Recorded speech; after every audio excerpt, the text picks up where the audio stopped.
Good morning. Good morning. How are you, sir? Doing good. How you doing? I'm good, man. I'm good. I was productive this morning. I got the unit counts from Lathe. I plugged them into the model, but I'm happy to jump through that, walk through that with you right now. If you like, I'm good. let's do it. All right. Share my screen. Let's see.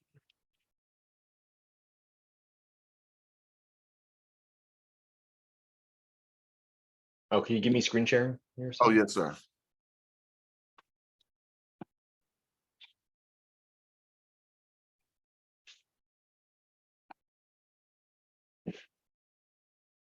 Uh,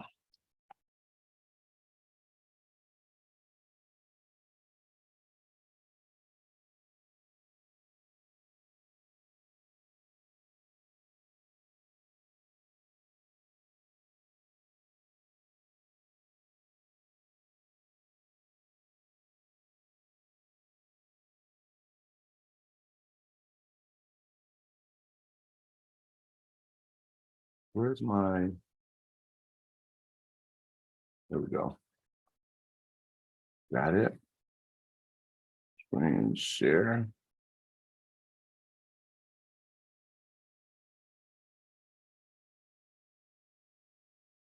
You got it.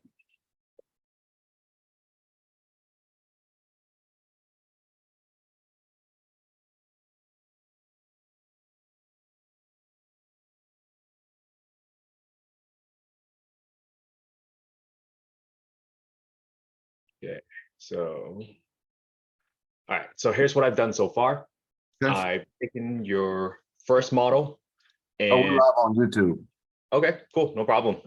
So I've taken your first model and I went through the parcels of land that Lathe put together for us, took all the unit counts. So both sides added up all the units. So I got my 3-story buildings over here, my 4-story buildings over here, studios over here, 1 bedroom, 2 bedrooms, and 3 bedrooms. And I went ahead and just plugged it in, assuming we're dedicating 20% of the units to 50% of the average median income, just for the people that are listening right now. We did that because there is a sale program, which is a gap funding loan at a very low interest rate in the state of Florida that allows you to qualify for that program if you set aside at least 20% of the units for folks making 50% of the AMI. So that's what we decided to do, is 20% split for the 50%, 30% split for the 80%, so that we can get to that 50% to qualify for the tax exempt status using the bond as a finance mechanism for our construction budget. And then the rest I'm putting into market, but I wanted to go through this process with you because I want to make sure I'm plugging these numbers correctly, Alvin. So when I plugged in the market rent, I'm taking the, go ahead.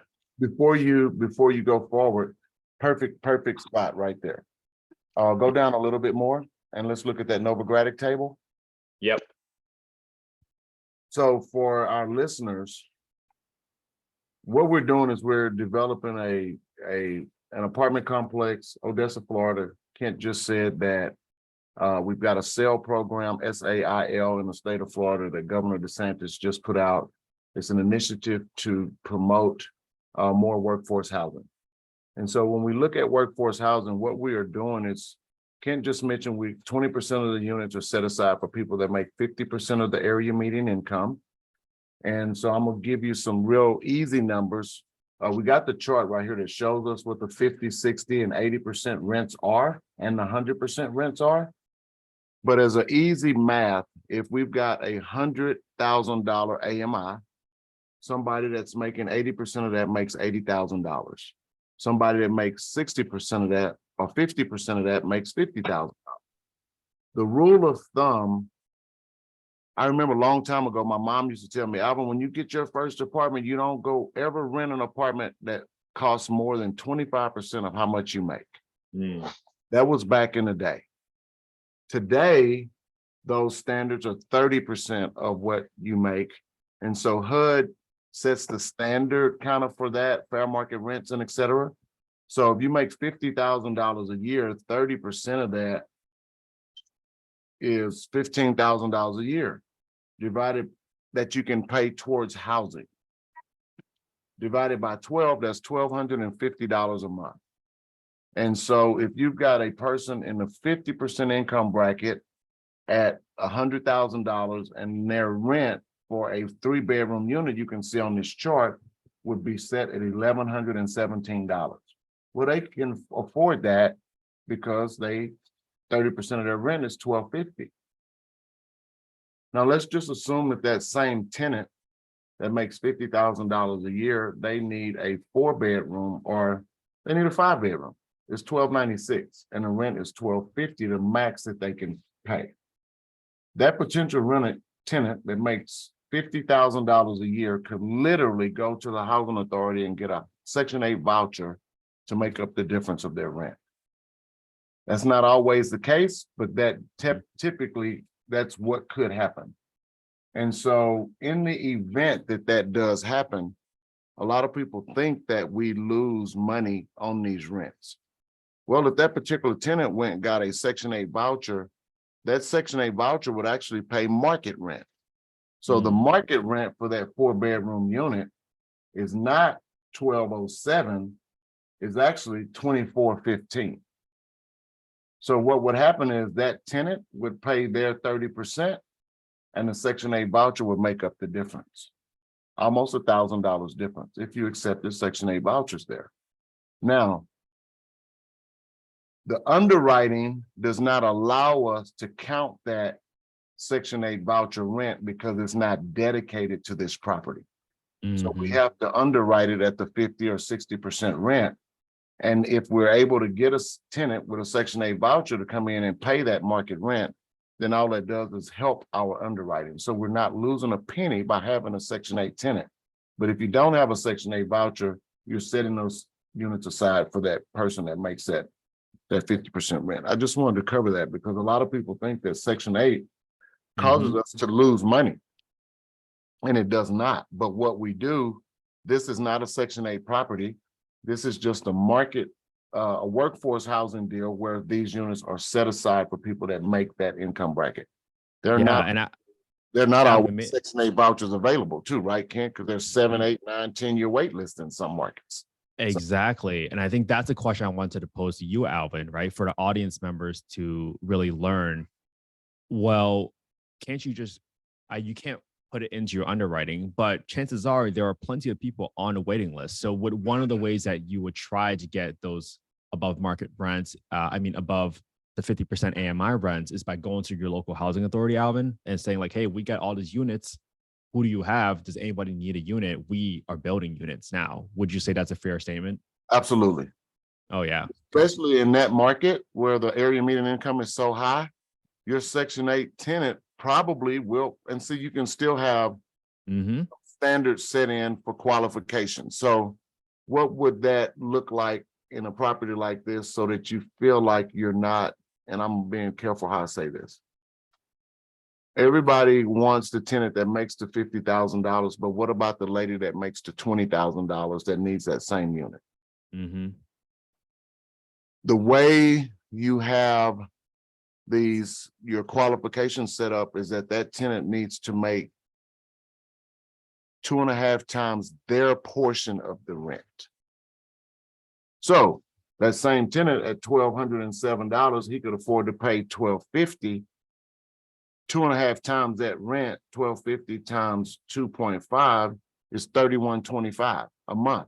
This guy makes $50,000 a year. They qualify for that. The person that makes $20,000 a year still does not qualify for that unit, even though that rent is there. So I don't want to say that's one way that you prevent people from turning this into a ghetto because everybody there is on Section 8 voucher and nobody works.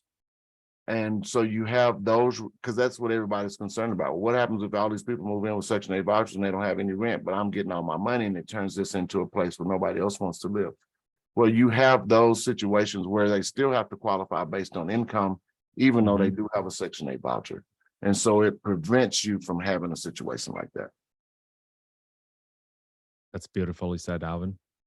And I think that's why people need to understand, like, hey, you have to think about the picture holistically, not just looking at just the numbers. There's definitely multiple opportunities there. So maybe one thing I'll call out here is Alvin, we use the 4-person average median income from Novogradac. And I Mhm. think this is something that people need to be conscious about, because sometimes people might just look up, hey, average median household income for this address, right? But you would say this is the source that folks should use whenever they are looking at opportunities to determine what the average median income is, correct? I would say that because this Mhm. everybody in the industry uses this Novogradac rent calculator because that comes directly from her. They're one of the largest accounting firms that specialize in workforce housing or affordable housing. So yeah. Yep, that's great. Awesome. So here's where we are now. Maybe one more question for you, Alvin, is I put in the rent at market using the 100% AMI. Would you use the 100% AMI as a market rent, or would you use the FMR here? I would use the 100%. Great. Okay. And that's just a good clarification point for folks that are looking into underwriting properties and help us assess opportunities. I am still waiting for the square footage by unit from one of our partners who does all the site planning. So what I did was I at least saw that the average square footage per unit was 1,020, which is pretty large size for an affordable housing rental. And so we should not have any issues renting it out, even though there's no guarantees. But that's definitely an above average size for an apartment Correct. unit. Okay. So Alvin, my question for you is like, okay, I plugged in all the rents, I plugged in all the units, we did the set asides correctly, right? 20% for 50%, 30% for 80%, and then the 50% at the market rents. We plugged in 849 units here, and I briefly estimated that the 1020 per unit, that equals to 865,000 square feet. Unit size at 1020. If we did $230 to build per square foot, that almost equals a $200 million construction budget. How should people estimate the construction budget? Is it by square foot? Do you think it's by unit? What's the right number here to use for underwriting? If I used this is Florida, and with Mhm. some of their standards, Kent, I would say no less than 220 a unit. And so by using that square foot, what did that give you a square foot price of? 230? 230 square foot, and that equals to through $235,000 construction per unit. That's really probably kind of high since we have Okay.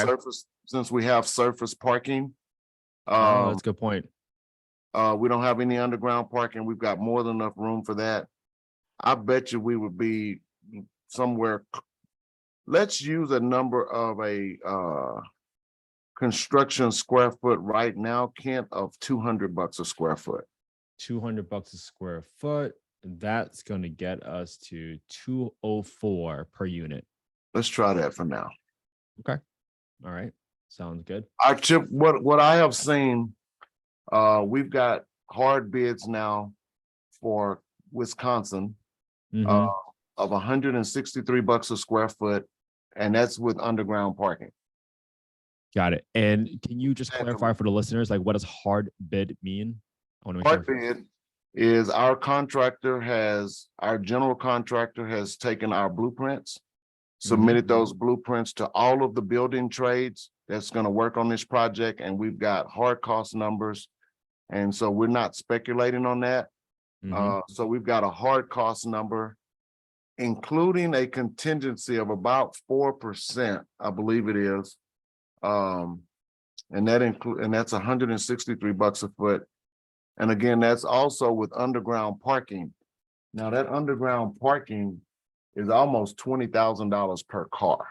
Wow. So you've got 150 cars down there.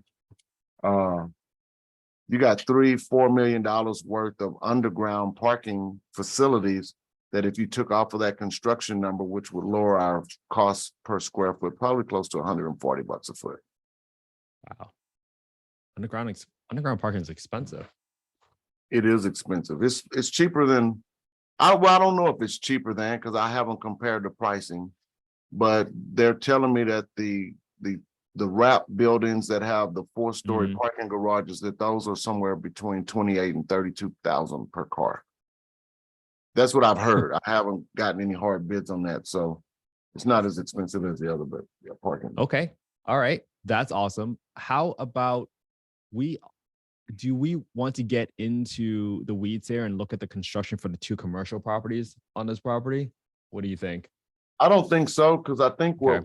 what we'll have, Ken, is we'll have a lot of commercial frontage available here Mm-hmm. that we may not want to build out. We may sell it. Okay. Love Partner it. may say, hey, man, this stuff's worth 10, $20 a square foot. After all the entitlements and roads and stuff are in place, and that could actually pay for a lot of the infrastructure for this particular set. Okay. I love that idea. And I think that's something for the listeners to think about, right? If you are building a apartment complex far out from where the big metro areas are, you have to think about, the food deserts or the lack of available retail areas. Like you don't want to just plop in 1,000 units of apartments if there's no supporting infrastructure for people to get groceries, no public transportation. You got to take those factors into account because that dramatically affects the quality of life of your residents. That's a fact. And having, what's this, a 40-acre tract of land? Oh, It's yeah. a really great area. And this thing can size up for over 800 units. Even if we did them in 4 phases of 200 units each, what you'll see by the time you get to the second phase of 200 units, your residents are really starting to move in. This area is picking up, and now you'll have some big box or small box retail need to come in. Mhm. There's your grocery store. You'll have your nail salons come in because you got 800 to 1,000 units on a major highway going through this little city. This would actually become a really prime location for this whole community. Absolutely Not love that. housing, but all the ancillary support that goes with the housing. Okay. I absolutely love that because that is literally how you change around communities. You turn around communities and you bring life. You essentially become the heart of a new community. All right. So the next thing I want to talk to you about is we need to go through. Well, let me stop there. Like, what do you usually go, Alvin, after you kind of get your rental units? Do you start in the underwriting tab to go through all your expenses? You start in the budget, think about what your bond issuance needs to be. Where do you start? I usually start here. Okay, We've got the great. unit numbers plugged in, right? So we know we've Mhm. got the income. Yep. So the Correct. income is great. So next thing we got to figure out is what are the expenses associated with the income, the administrative costs and all of these things that you've got here. Yep. And Kent, what I typically use, and I think it looks like you may have used some of the numbers from that model. Yeah, from the 400 unit complex that we're developing in Texas. Yes. So those numbers came directly from our placement agent who sizes this up because Mm, I don't have we can go off of historical data on like administrative costs and things like that on other units because we typically know what those are. mhm. And so following that guidance is what you've done by following the numbers that were in that model. You know, we had a 400 unit deal Yep. that we took those operating expenses from our underwriter and said, this is typically what the agencies like to see. Got So for instance, go down to your payroll number.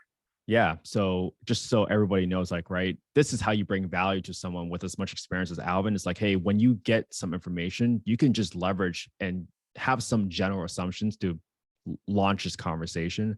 What I did was, hey, I knew that this Excel file was previously used for 400 units. So I said, hey, we're at 893.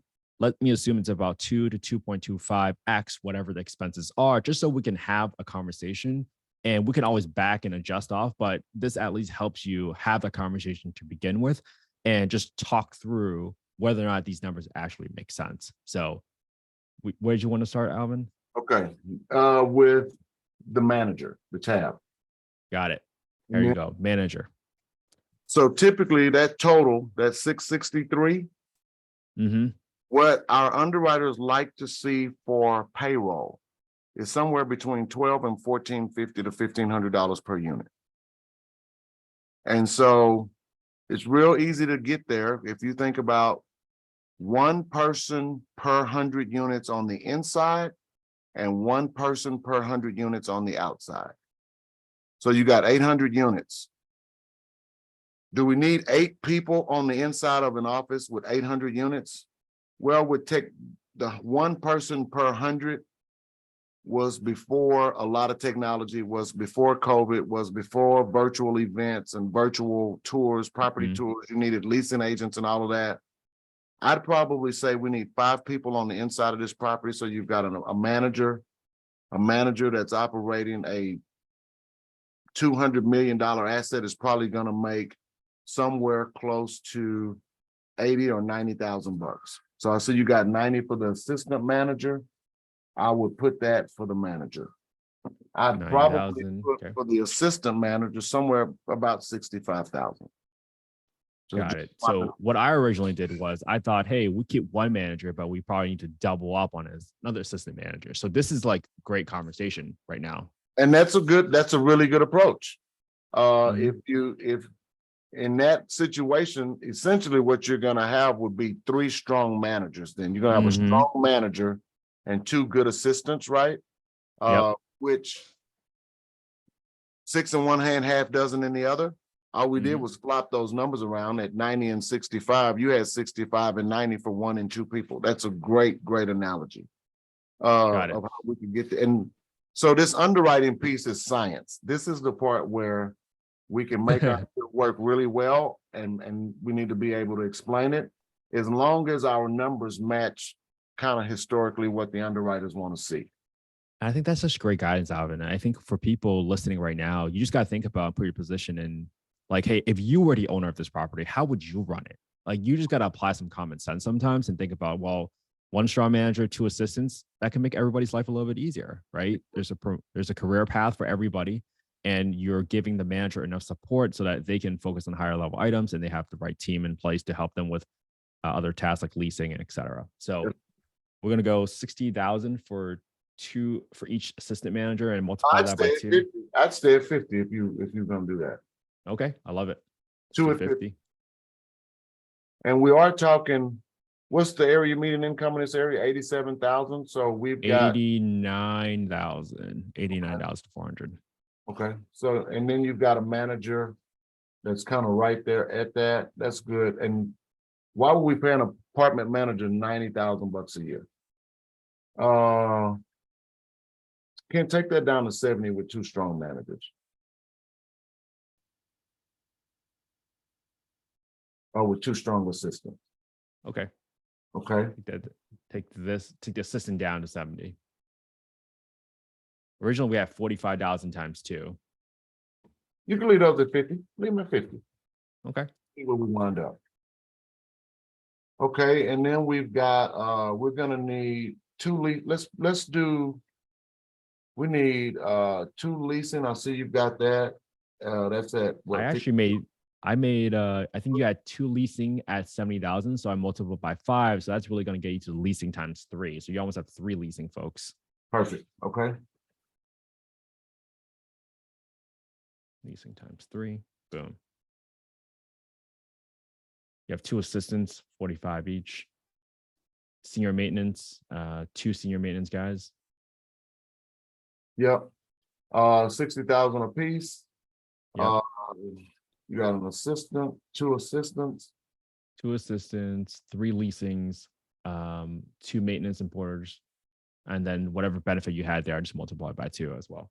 Okay, we're still a little light on we're at 823. So some people are gonna get some raises or we can add some more people. Okay. You manage it at 90, take your assistants to, you had 50, give them 55. Okay. You got a senior maintenance, so you got 2 maintenance at 60. I'll tell you, our senior maintenance is almost equivalent to what the manager makes, Ken. Oh, okay. So I'd give him 80. Give 1 manager senior maintenance at 80,000. Mm-hmm. 1 of those, and then you'll have 2 assistant maintenance at 60 or at 55, whatever your assistant managers are. Yep. So that's going to equal to 200. Okay.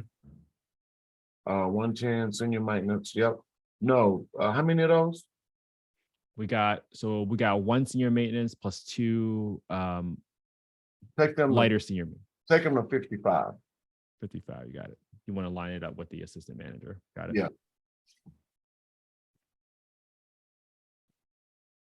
Yep. Leasing. 45.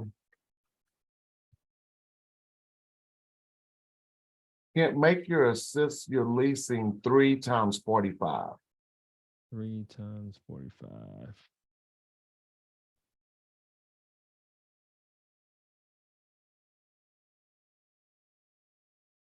Maintenance and porter, 3 times 40. So I guess that's what that is. That's about right.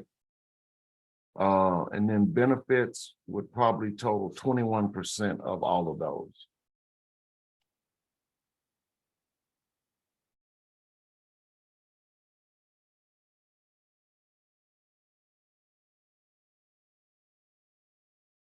There you go, 889. There you go. We're close to $1,100. You can give somebody a little raise and that'll get you to 1150 to 1200, and that's what the underwriters like to see.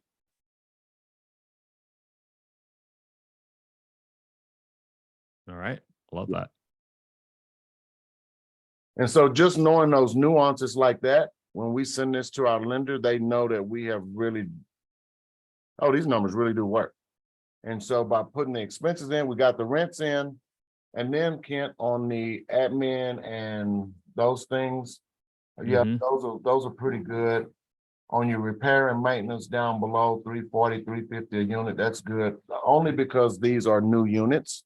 You know, if these were vintage 80s, that may be 450, 500, 550 a unit on repair and make ready, just depending on the condition of the property. Wow. The internet. I just doubled from whatever we had from the 400 units. That unit, that'll be $33 per unit per month. 33 per unit per month on internet. F33. For an expense. C32. Support C32. Okay. This is way too high then. For internet? Yeah. You had 187 before. That's really high.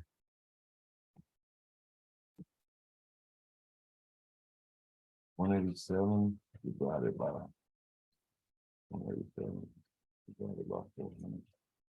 What's it? 130. About 12. If I you had had $39 a unit per month. Say that again. I had $39 a unit per month. It's really about 32 to 33 bucks. And what we do there is we've got a contract with Charter Cable Okay. times 12. Oh, times 12. Yes. And Charter will provide us with 400 meg internet up and down for 32 bucks a month with 170 channels of streaming TV.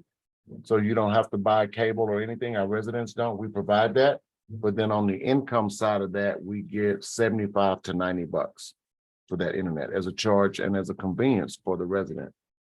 So we get to So we put have that place- $39 times number of units, which is 849. And then I multiply that by 12.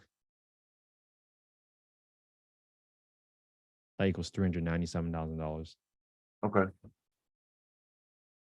And then on the income side of that, can you go up to the top? On the other income, Mm-hmm. utility So, reimbursements, internet, 764. Support E43. So we have a $75 per unit reimbursement. There you go. That's a big income driver. I mean, that's $500,000 in just internet Yeah. between the expense and the income, just because we can provide it.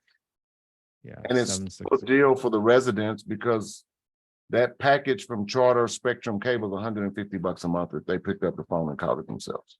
Mm-hmm. Landscaping, yep. And so all those other numbers typically those are good. I'm going back to your general admin, 370 per door on average. Those are good, Kent. Okay. You got 4% property management, real estate taxes.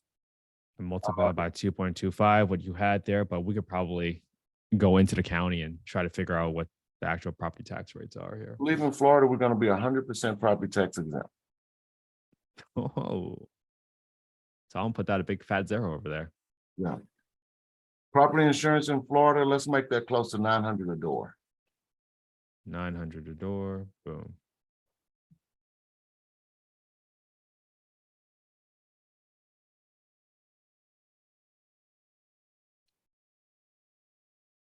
$2.7.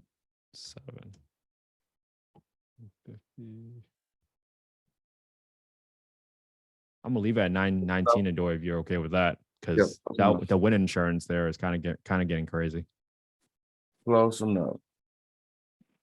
Issuer fees on this?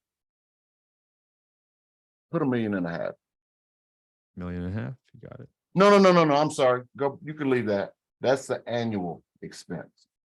I was thinking about the cost on the front end. So you take those, did you? I didn't update the G9 yet, so We just budget. took out the property taxes and that lowered our expense ratio to about 28%. Put your property tax back in and see this would be 800 units. It'd probably be closer to $1.5 million. Wow. That's a big difference. You're going from 36 That's what I to wanted. 10%. There you go. There you go. That's a 10% difference. Real numbers.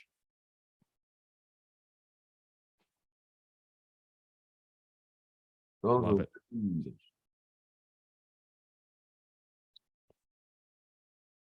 All right. So we've gone through the underwriting page now.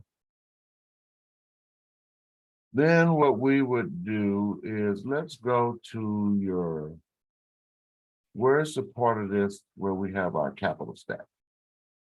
Want to Budget. go to the budget first? Yeah.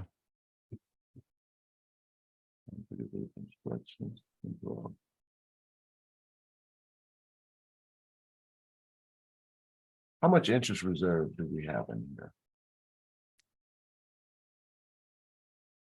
Let's go to cash flows, interest reserves. For 3 years? There you go. Yeah. Now, let's talk about that. Mm-hmm. We got 26, 27, $33 million in interest reserve in it. And the reason that is because if doing these bond transactions, all of the bonds are issued at one time, and you're paying debt service on all of the bonds at one time.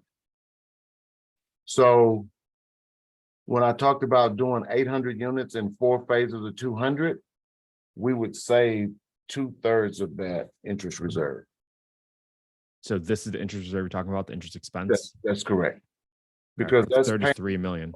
Yeah, that's paying for the bonds from day one on the whole development, which we can't build all 800 units at one time. So it would really benefit us to break this into 4 tranches of 200. Because then the interest reserve on 200 units at 220 a door is, 44 million. Cost and everything may be 60 million, because we got 220 for 800 units. So you'll have roughly 220, or you'll have roughly 65 million for 200 units. The interest on 65 versus the interest on 220 is a whole lot less. And so we would only be building a couple of hundred units at a time anyway. I mean, as the site goes around, we could probably start 400 comfortably. But if we did it in 2 phases, 4 phases of 200, or once we get the first 2 phases up and then do the last 2, I mean, all together. Yeah, that 33 million would turn into 15 or 20 million in interest reserve, which really helps the underwriting of this a whole lot more. But just for purposes of what we've done thus far, I see that. Okay, let's Well, go we back. should probably go into how much bonds we actually need, right? That's what I was about to see. Yeah. Yeah. 231, that's 255. So all I did so far, just to have the conversation started, was I just took it and multiplied by 2.25 proportionally to the number of units, right? Because we're 893, but I'm going to say 900 units so that we have nice, easy round numbers. 900 units compared to 400 units. That's how I got to 2.25. Okay. And only thing I want to do here is see, we've got a total of 173 for construction, FF&E. contingency, soft costs, 190 million. Consulting fees, developer fees. So Reserve, all that's come through is the par amount is multiplied. We haven't touched the purchase price of the land yet. we can leave We that. pulled together the construction budget from the prior page, just so everybody is following. Mhm. FF&E, we just multiplied everything by 2.25 again from what was existing for 400 units, which is proportionally just to get a sense, to analyze the deal and see whether or not the idea even makes sense. Same thing for consulting fee and developer fee. Now, my question to you is like, Alvin, do we see any synergies? The larger the project, do we actually see these expenses go down, or does it pretty much make sense for a proportional increase in all these expenses? It does, and on a Florida will allow you to charge up to 16% developer fee. Oh, wow. I think that's probably 4 or 5%. Yeah, that's really low. That doesn't mean you get it all on the front end. Mm, Some of that could be deferred. So if you had going down, Ken, and let's talk about this a little bit more. Okay, perfect. So we've got 255 million total uses of funds. Okay. yep. With We the haven't amount of- updated any of these cost of issuance yet, just to be clear. We have not updated any of the cost of issuance, just in case that's not proportionally increasing there. That typically does not. Great. That's what I Those- thought too. Yeah, they stay pretty flat.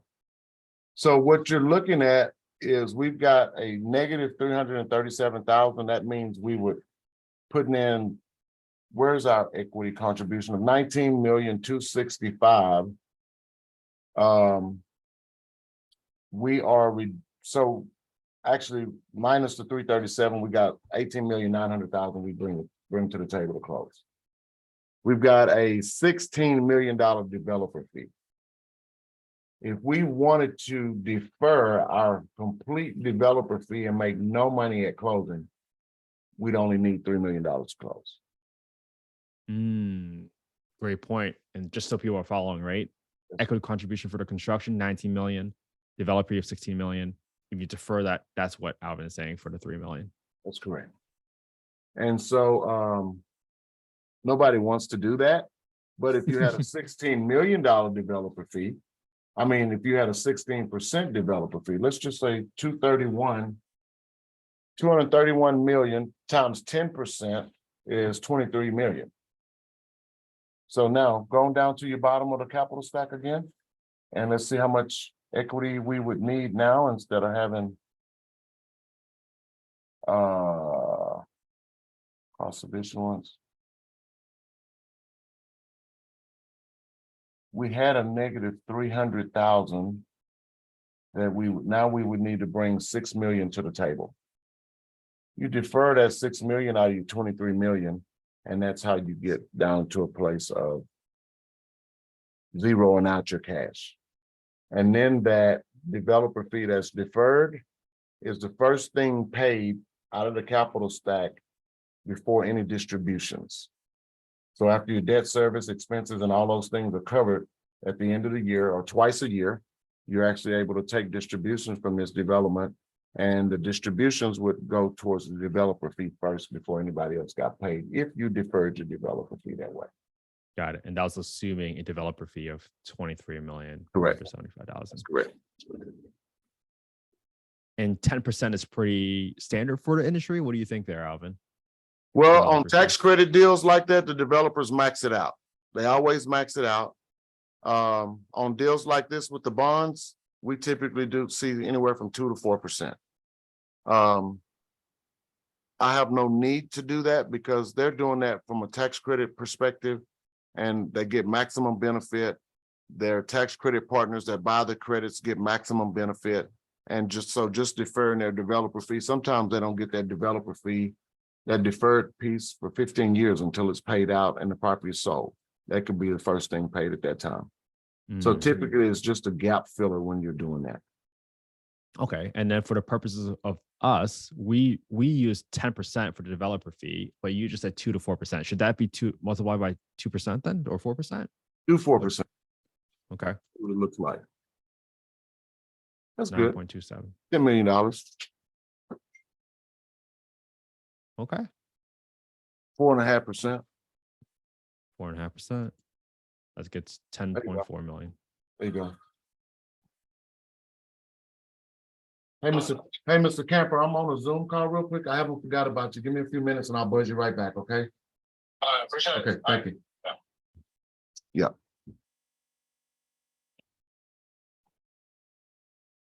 And so now we've got a negative $6 million gap. So can't close that with the bonds. Let's see, 231. 6.22.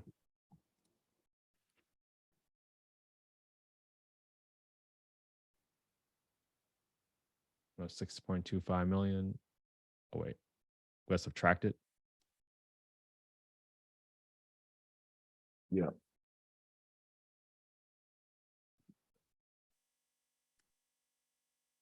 That's close. 7.28.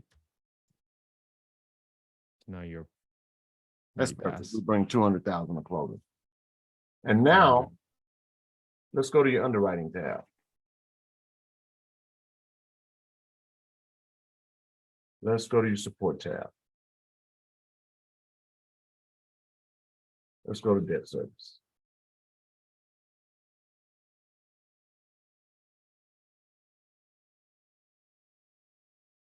Okay.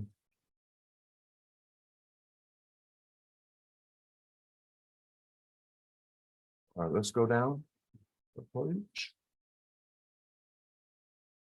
Okay. And now let's go to the cash flows. And that's what I was looking for, debt service coverage ratio. And after year 4, 117 debt service coverage on a deal like this, they typically look for 115 to 120. So this works, man. Affordable, they'll let us go down to 115. But if we stay above 120, we're always golden. This thing with 800 units probably wouldn't be stabilized in the 3rd year. So by the time you get to 4 years, you're really close to that. This pro forma with these numbers work. I would just say that they work because we're gonna break this into maybe half, maybe two 400 unit deals, and we'll have a lot less interest to cover. And so when we peel out that, we had $33 million in interest reserve, you peel that down to 20 million because we're doing it in 2 halves. Pull 13 million off of those bonds, you hit your debt service coverage ratio really easily. Got it. So what we would like to do is just somehow set up an additional tranche of debt to begin later. Well, in your opinion, how long is it going to take for the second tranche of where do you think the second tranche of assets, right? If we're to do 200, 200, and then $400 ones, where would you generally gauge that timing to take place for the last 400? Maybe we do 400 and 400. Okay. All right. Just break it into half. Oh, 850 and 450 and 450 because we were close to 900, right? Yep. And then the market will dictate when the second phase comes on. Oh, that's a great point.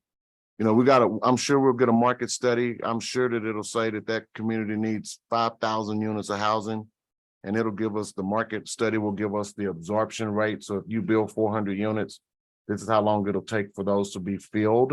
And so we'll follow that market data. We'll base our assumptions on starting the second 200 off of that data. And then we'll see real time if that data is correct as we fill up the first 400 units. Got it. So let me kind of summarize then for what I've learned from you so far, Alvin. We've gone through all the different unit counts. We've plugged in all the numbers. We've at least had some semblance of the G&A, general administrative costs. We figured out, hey, even if we were to build all 900 units all at once, our debt service coverage ratio still qualifies. So that's how you quickly realize that, hey, this is a deal if we were to pursue it further. Correct. And that's why the next step is really figuring out, well, we know that even if we build all 800 units, it's still a deal. It's definitely, or theoretically, common sense dictates that it should be a deal if we split them up into separate tranches of 400 units, because we get to save on interest reserves. And that now we need, the market study, and now if I were to say it differently, we should spend a little bit more money to figure out the market and complete the market study so that we can figure out what the demand is for that market to see where or not we want to proceed. Would you say that's like the best next step here? That's correct. We know, and so the guy, our other potential partner that brought this to us, had a price of the land of 5.5 million. So we have 7.5 plugged in there. So we still have a cushion there. But absolutely, the next step here would be the market study. Now, do we go and pay $5,000 for a market study? Probably not. We pick up the phone and we call the Economic Development Department of the city of Odessa, tell them we're looking at building 800 units on this particular property. And do you guys mind sharing your current market study that you've already had done? About every city has already done a market study. And boom, that's how you guys say $5,000 right away. You may need your own. You may need True. your own, but at least we've got one that could be, because they may have done it in 2020. Great This point. is 3 years later. You know, they typically do this every 10 years or so, maybe every 5 years, just depending on how big the city is, their growth and et cetera. But if you got one that's 3 years old, at least we'll know, okay, well, it said 5,000 units 3 years ago. We can look back and see how many units have come online. And actually that market study will show you what's coming online in the next 2 to 3 years, if the permits have been pulled at that time. So at least it'll give us, we'll know if it's feasible. If they need 5,000 units and 4,000 have come on 3 years ago, they may not need any more units. Okay, got it. So Alvin, I know you had another call to come in. I will take what I just learned from you and I will apply it to our other parcel in Clearwater, and we can get back on the phone a little bit later, but at least now we're prepared to have these conversations with the folks that brings us the land deal. So just to kind of give everybody a quick semblance of timeline, right? We got this deal. We quickly analyzed it. Probably took us about a day to get the site plans all set up. And you guys literally just saw how long it took us to plug it into an Excel spreadsheet. We can normally turn around a response within like 2 or 3 days, assuming everybody is available, but chances are give us a whole week. But we can turn around and quickly understand like, hey, should we move forward or not? And I think this is the process we want to teach other people, because everybody has been reaching out to us and asking, how do we get involved? How do we bring you guys deals? That's what it looks like. And we're happy to train you guys. That's correct. And the reason we're willing to do that is because we're building 20,000 units. And the way 20,000 units is we need to partner with people like you that can go out and find these deals and bring us land opportunity. And that's the easiest way to get started in multifamily development. Ken and I are sitting here putting these deals together. We've got other partners that help us with the land planning and the design of the buildings and things like that. We'll complete the underwriting. And like I said, we can get back surely within a week. And then if it's a go, then there are some other ways we move forward from here. I will say that we don't want everybody to go find a piece of land and say, here's 20 acres, here's 30 acres, no. We're looking for properties that can be, in somebody's professional opinion, replatted for multifamily housing. So we're not looking at anything close to a landfill, nothing right up on a freeway, nothing in an area. And the most important part is the area median income for the community. We're not going to Mississippi. We're not going to Flint, Michigan, where they don't have water. We're not going to places where nobody wants to move. We're going to areas of growth and demand. Those market studies typically show us if you've got an economy that's going this way or going this way. And so everything that we're doing, again, is in a path of growth. We primarily really like areas that have area median incomes over 80,000. Sometimes we can make the $70,000 area median incomes work. But if they're in that range, then at least it's worth the discussion to do what we just did, to see if we can make the math work. And those are the two most critical things. And then if from this point, we see that this thing is feasible to go further. Why would, so somebody brings this to us and here it is. They don't have the money. They don't have a plan. We figure out this could be a feasible project. What's the expectation from the person that brought us the deal, the land? Do you have any resources or any connections or relationships that can help this get funded? Because it takes money to buy this. It takes money to do all the things that we're doing right now. And so those are all the kind of things that as you go out, and you'll never see land the same after you look at this, where this 40 acres can turn into a $250 million development. That's construction costs. We didn't look at the long-term value what this thing's going to be worth in 10 years with a 6 or 7% cap rate, probably close to $500 million. And so what's the upside for everybody involved in this? How do we prime the pump? How do we start paying professionals to do engineering? And there are all kinds of things that go with this. So I just want people to keep in mind that when you find a piece of property and you say, hey, Kent, hey, Alvin, here's a deal, let's do it. Okay, it's feasible now. Where do we go from here? Right? Where do we go? What resources do we have to bring this thing together? And if we've got 10 other deals going on and you brought this one and it looks good, it's feasible, but we got 10 other deals going on. Why would we want to put this one in front of one of the other ones if those other ones have resources and this one has no resources? So those are a lot of things for us to think about in the process of reaching out to each other. This is easy. Well, this isn't hard.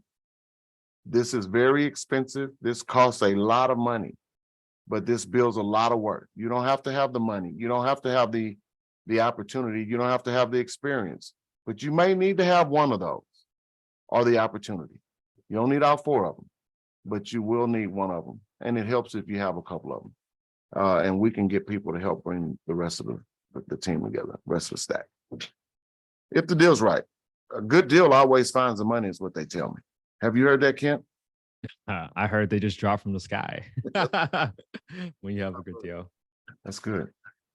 Well, man, thanks for your time this morning. Thank you. I appreciate it. Call my friend back and get him taken care of this morning. And I told Bina you and I have had a lot of time together, so she said hi. And I then said, well, you know will. Kent? I said, you remember Kent? She said, yeah, I connected you with him. I'm like, oh, okay. Because you were at a meetup yesterday, right? That was cool. Courtney had a meetup yesterday. Really interesting. There were about 40 people there. And so she did this thing called Empire Connect, just connecting opportunities and people and relationships. Yeah. And it was really, really good. I met a couple of guys there that one guy's doing some trade platform stuff. I've heard about that. That was, and then I met some other lenders there that love what this kind of stuff. A couple of guys that I was able to introduce to the tax exempt bond strategy. A couple of investors looking at parking some big money into some of these deals, because with the bond financing, our partners, I won't call them investors, our partners that come along with money get to become part of the debt stack of those bonds. So on that spreadsheet, Kent showed us our equity injection. That's the equity that's from us. Well, what we do is we partner with people to bring that equity, and those people get to become a part of the debt stack on this deal. Not a limited partner, a debt stack. Debt always gets paid, especially in a deal that is not over leveraged. Now you hear about debt getting written down, that's because it's over leveraged.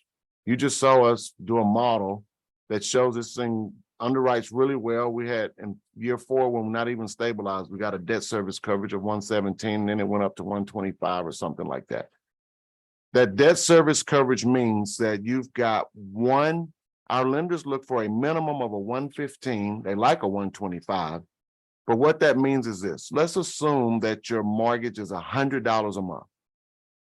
At 115, they want us to have a 15% overage of that amount. So you need to be bringing in $115 a month in order to cover your mortgage. And those other 15% should cover all your other expenses and leave a net profit for you.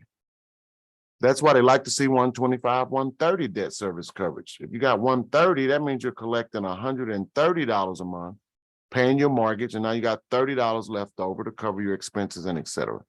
So when you're looking at, and that's what we were looking at when I said that's what I was looking for on that spreadsheet, to see exactly where our debt service coverage ratio fell. You'll hear people call it DSCR, debt service coverage ratio, debt service, whatever. But that's what they're referring to. And those are the things that drive this. So when you see a situation where you've got ample debt service coverage without it being 100% occupancy, because Ken also had some vacancy numbers built into that. He had some bad debt numbers built into that. Bad debt, people that live there that don't pay rent. You're going to always have that. And you're not going to always be 100% occupied. You may be 93, 94, 95%. So when you've got a good debt service coverage ratio, less than 100%, somewhere between 92 and 95%, the debt always gets paid. And so those partners that become part of the debt stack, all of their money, all of the returns that they make on their money are exempted from federal income tax. And so that opens up a whole nother array of institutional style investors that say, you mean I could put $100 million here and not pay taxes on my gains? Absolutely. And so 10 million, 20 million, 5 million, whatever that number is, absolutely. And not pay tax as long as those bonds are outstanding. So that means as long as you're a bondholder, you are not paying taxes on your gains. Now, what happens typically in these deals, somewhere between year 3, well, this is a big deal, but let's just assume we did 400 units and 400 units, or 450 and 450, somewhere between year 3 and year 7. Well, let me back up. And I'll use some easy round numbers. We got $100 million worth of bonds being allocated. This was 200. We're going to do half of it. We've got 100 million. Our placement agents go out to the market and sell 90% of those bonds. We come in with 10% cash. So that makes up 100% of the deal. That 90% is sold to the open market prior to closing, and our 10% comes in. That funds 100% of the capital stack. That 100% covers all the construction, covers all the debt service reserve, paying the mortgage for 2.5 or 3 years, however long we build in. And it stacks all the capital accounts so that when this property is built, there's ample money for reserves and all the things that this new thing needs to run. This property gets built, it starts operating, it starts printing money. And what happens between year 3 and year 7, typically around year 5, that last 10% of the bonds are sold to the market. So those bonds have been paid for 3, 4, 5, 6 years on time every month. So that means you've got aged paper. You've got a payable that has been aged 3 to 5 years with perfect credit history of paying. That's how you like building your personal credit. This thing has established good credit. So those bonds at that point can be sold at 101 to 105, 110. What does that mean? I got $1 worth of bonds. I'm gonna get $1.10 for it. I get $1.20 for it. So that's 1.1, 1.2, 1.3. I get $1.30 for it. Why would you get more than the face amount of that bond? Well, that bond has proven itself to be a very valuable asset because it has been paying on time and it has a long-term benefit to the bondholder. So our placement agent will take those last 10% of the bonds and sell them on the open market for entities that buy these bonds. And that replenishes all of our investors' money, 100% of it. So the debt always gets paid. Our partners are no longer debt holders. They have been recouped all of their money somewhere between year 3 and year 7. 100% of those returns that you've made for that whole period are exempted from your income tax. You don't have to pay tax on it. So if you invested $100,000 at a 10% interest, or if you invested $10 million at a 12% interest, or whatever the rate is that we negotiate with you for your investment, all of that return has been exempted from your taxes, and you get recouped 100% of your funds when those bonds are sold. And that's how this process works. That's how we fund these properties. That's how we build them. That's how we partner with people in the process of doing this. That's how we bring institutional investors in to realizing some tax exempt earnings, high net worth individuals realizing some tax exempt earnings. And we're providing a great product. We're providing workforce housing for a population of people that make somewhere between 60 and 80% of the area median income in any given area, and maybe 50 in Florida because there's some incentives to go down to the 50% market. And that's what we're doing. And we're doing this, doing good while doing good is what we call it. That was it. And for disclaimer now, it's like, this is not investment, legal, tax advice. This is not a Correct. solicitation for any sort of investment funds. All the stuff was meant for information and entertainment uses only. Correct. And Alvin, I mean, we can't talk about all the good stuff without the bad stuff, right? So people must be asking like, hey, what if it doesn't get built? Tell us some of the downside risks there. What happens if it doesn't get built? Well, I'm not going to say that that won't happen, but the chances of that are happening are very slim to none. We have chosen a contractor to work with us that is present in 9. They have a physical presence in 9 states, offices. They've been in business 75 years. They only build apartments and senior living facilities. So this is their business. Their balance sheet is over 200 million.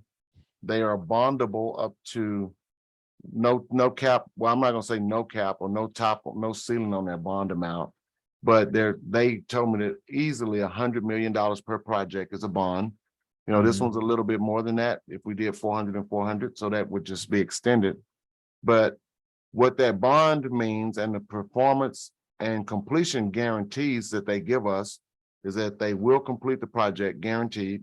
If they don't, then their performance bond will kick in, we'll pull on that, and that bond will pay for the completion of that project too. So we will be delivered a product. The thing that could happen, we had COVID happen 3 years ago. Prices went through the roof on everything. Well, we've got a pretty substantial contingency built into all of our construction budgets. And so hopefully, that won't happen again, that we won't see the world shut down for a year again. So we try to ensure our way around situations like that with the performance bond, the completion guarantees, and et cetera. There are just some things that you can't stop from happening. There's nobody on the planet that can stop a hurricane or a tsunami or any of that.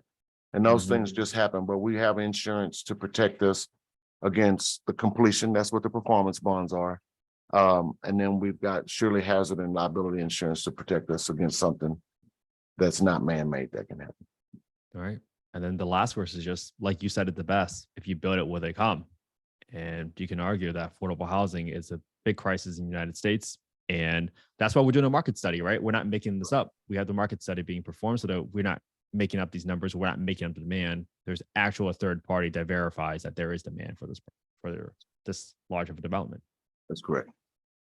Awesome. This was fun, Alvin. I learned so much. I'm sure the audience did too. So I appreciate your time, man. No, thank you, man. This is a good one. So, your partner brought it to us. We sized it up for him. You're going to set a meeting with him and we're going to walk through it and show him all the scenarios.